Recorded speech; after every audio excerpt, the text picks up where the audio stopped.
Comment accueillir chez nous les demandeurs d'asile? Est-ce qu'on peut décemment leur délivrer un titre de séjour provisoire et puis leur dire bonne chance? En Flandre, depuis plus de 10 ans, un parcours d'intégration est obligatoire. À Bruxelles et en Wallonie, ce n'est pas le cas, mais ça pourrait l'être. Alors, est-ce qu'il doit être obligatoire? Comment le mettre en place? C'est le sujet de ce débat.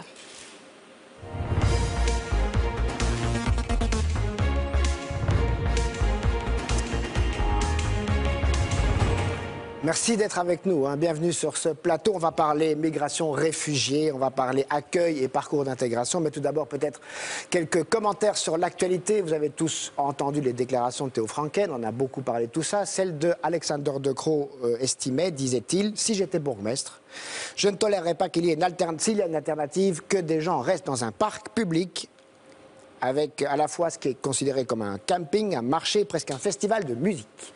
Est-ce que ces propos vous choquent, M. Borsu?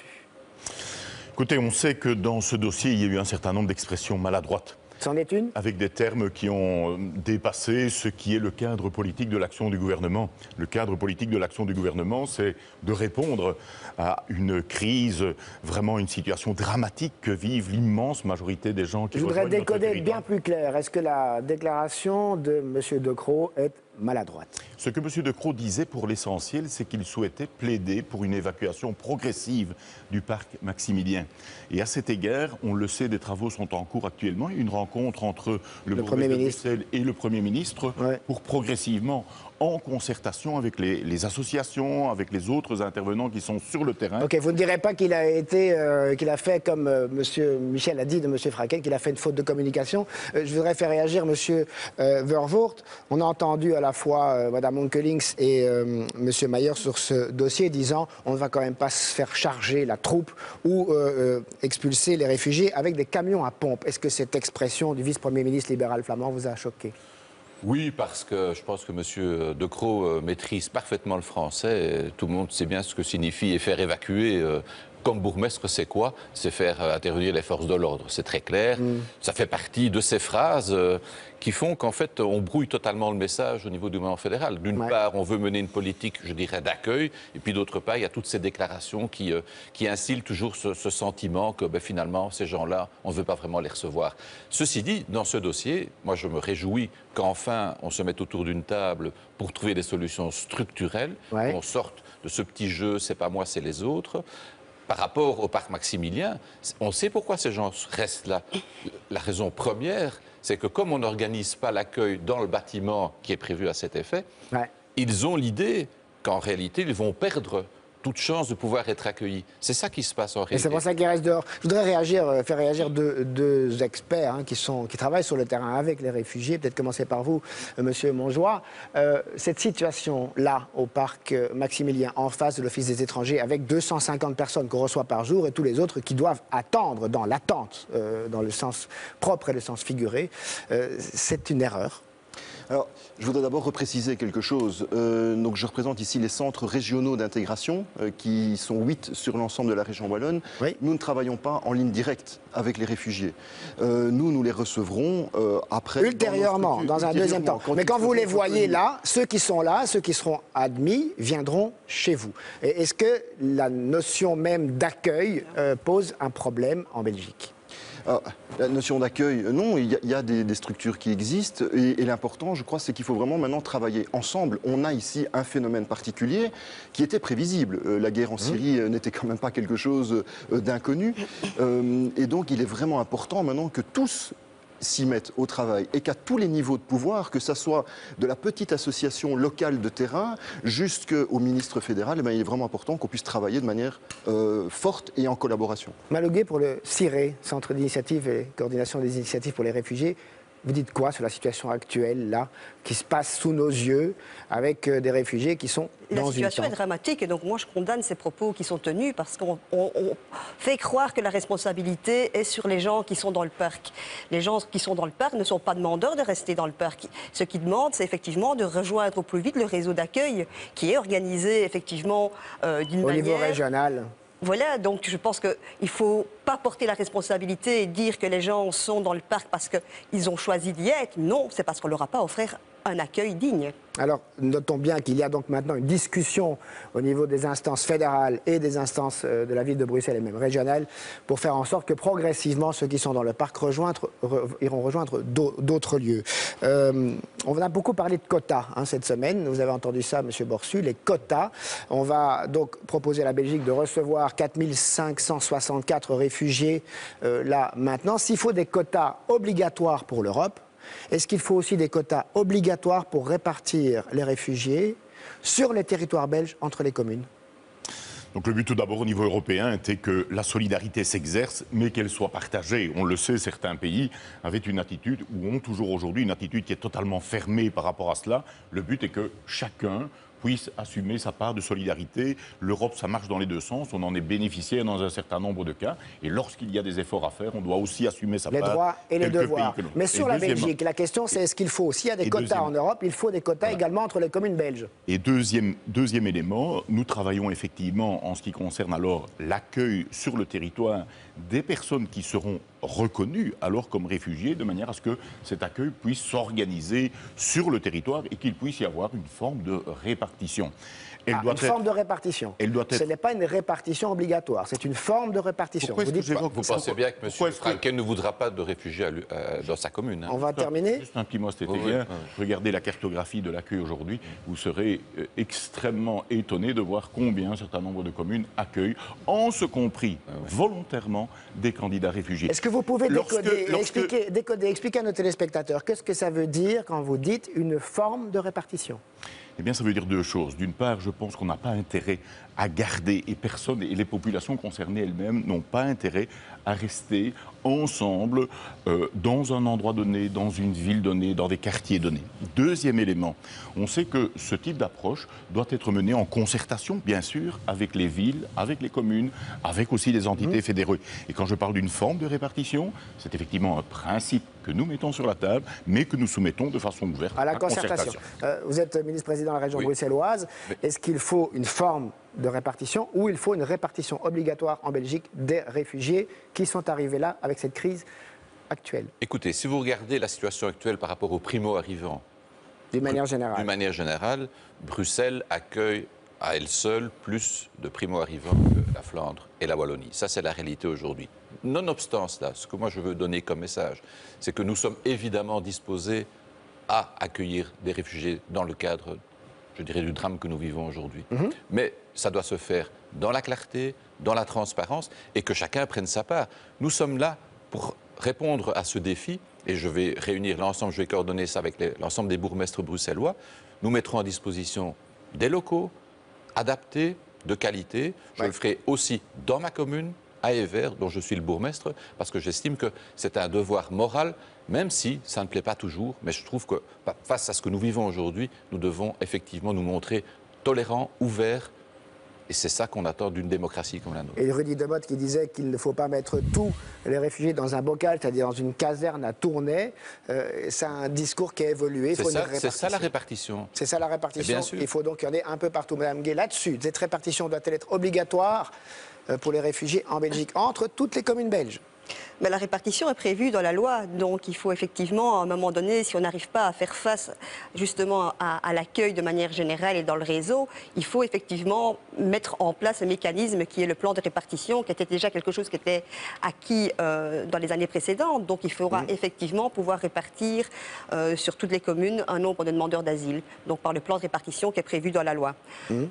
Maintenant, pour répondre à M. Borsu, je pense qu'effectivement, les initiatives locales d'accueil sur base volontaire sont en train de créer des places en logement individuel. Et c'est ce qui manque un peu dans le plan à l'heure actuelle de Theo Franken, c'est de dire on ouvre beaucoup de places d'urgence ou des places de transit ou des pré-accueils qui sont des termes qui n'existent pas dans la loi, alors qu'il y a aujourd'hui des propriétaires qui sont prêts à mettre à disposition leur logement, les communes qui sont prêtes à ouvrir des places dans des logements individuels. Et là, il y a vraiment pas beaucoup de moyens qui sont donnés.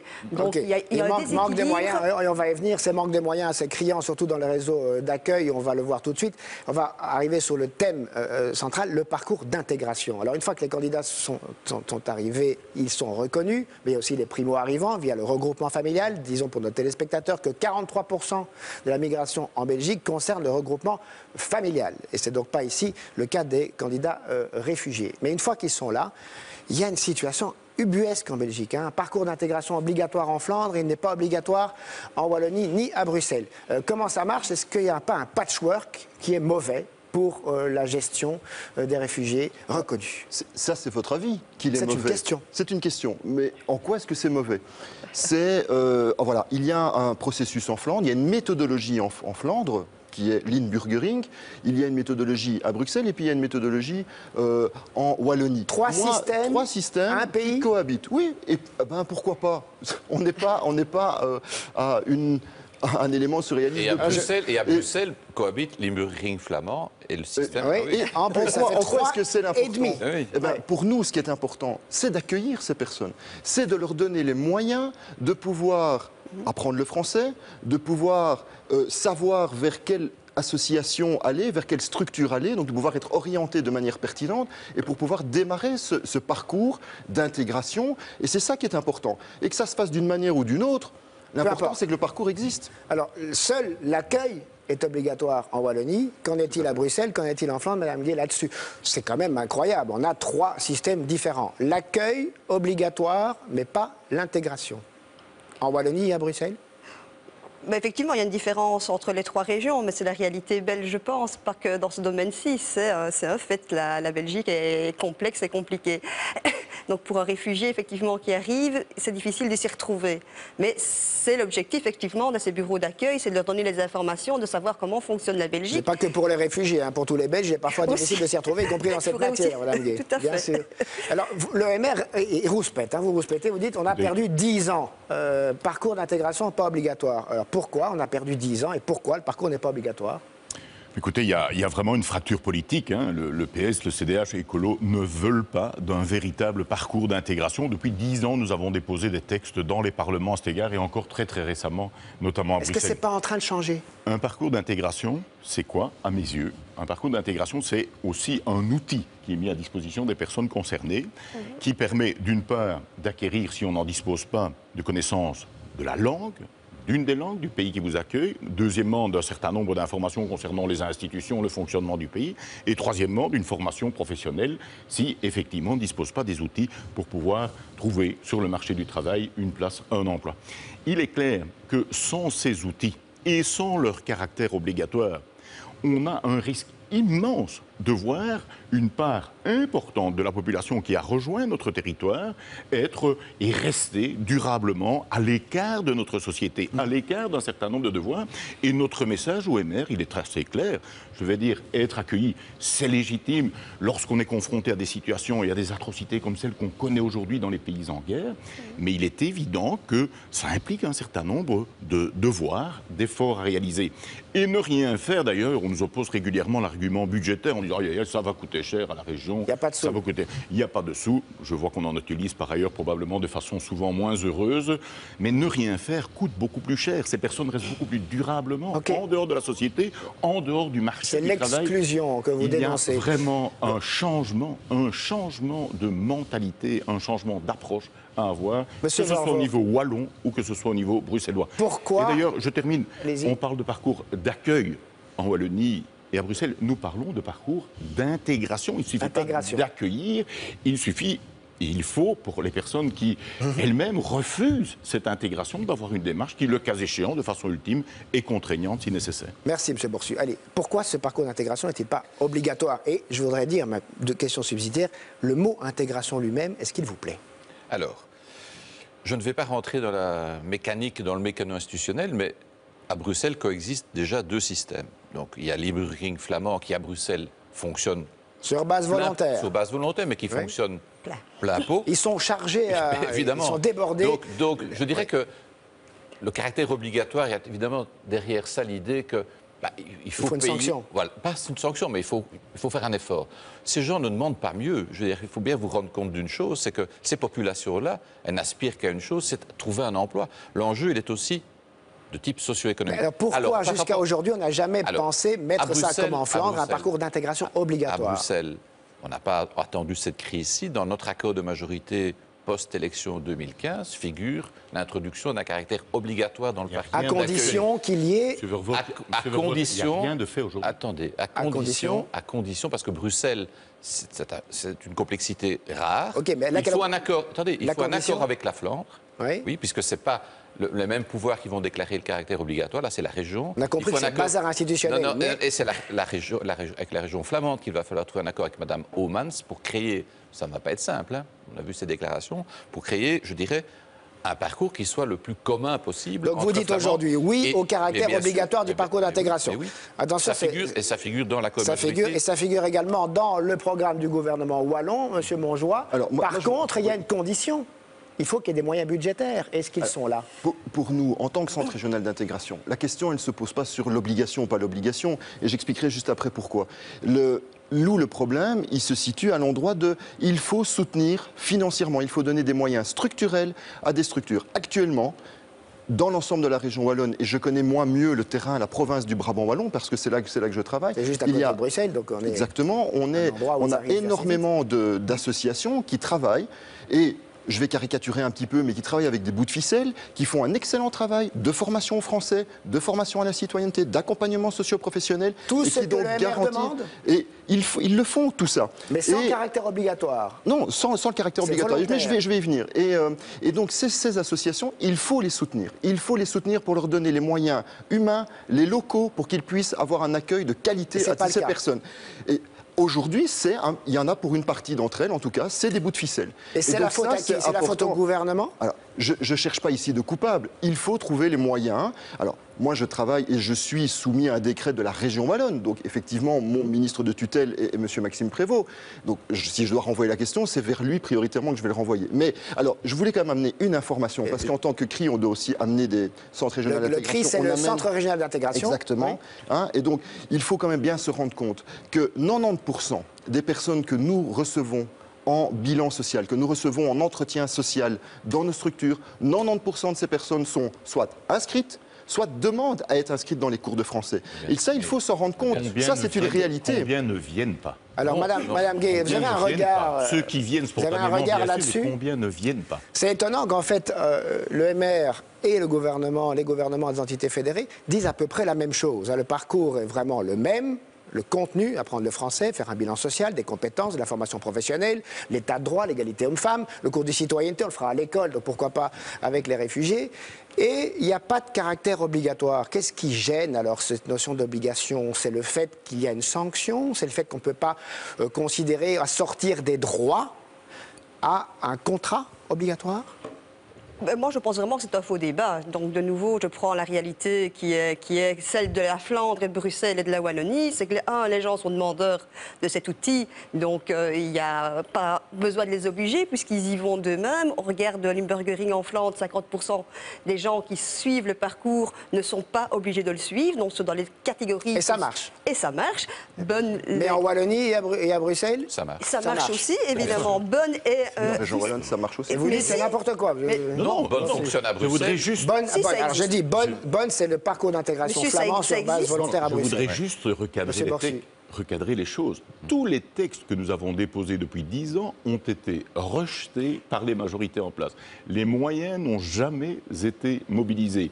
Les personnes qui viennent spontanément, bien sûr, on souligne leur démarche et il y a un succès, il y a un suivi à ces démarches. Mais il y a aussi une part de la population concernée qui, bien sûr, ne vient jamais. Et probablement les personnes qui ne viennent pas sont les personnes qui ont une attitude probablement la plus, au minimum, de défiance par rapport à notre société. Donc, vraiment, notre message est très clair. Pourquoi? Chacun convient que le dispositif est positif. Pourquoi ne pas le systématiser, l'organiser, si possible concerter entre les régions? Est-ce que c'est une position en politique, M. Borchy, de dire, attention, face aux critiques qui tombent sur le gouvernement gouvernement fédéral, d'impréparation, de manque de prévoyance? Est-ce que c'est une manière de dire, de renvoyer la balle aux entités fédérales en disant « Ah ben vous ne faites pas votre part de boulot non plus ». Je voudrais tout d'abord indiquer, concernant le manque de prévoyance, que je rappelle que nous avons ouvert en quelques semaines des milliers de places d'accueil, en ce compris un préaccueil qui va encore évoluer dans les prochaines heures, nous sommes d'accord. Ils vont quitter le parc. Que par ailleurs, nous parlons ici de la phase après.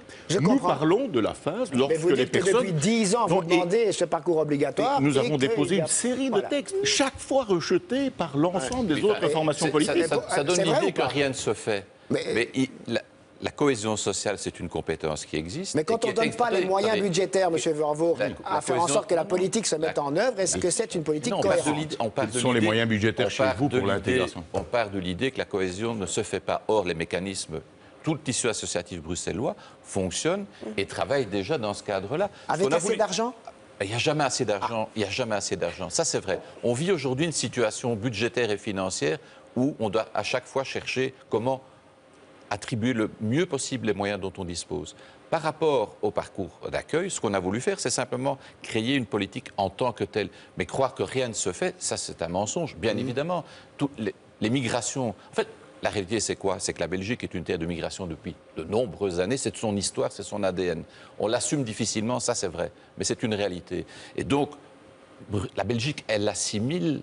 Je dirais naturellement. Bien évidemment qu'on construit un nouveau modèle. Cette Belgique de demain ne sera pas celle d'aujourd'hui, ni celle, encore moins celle d'hier. Mais ça se fait, ça fonctionne.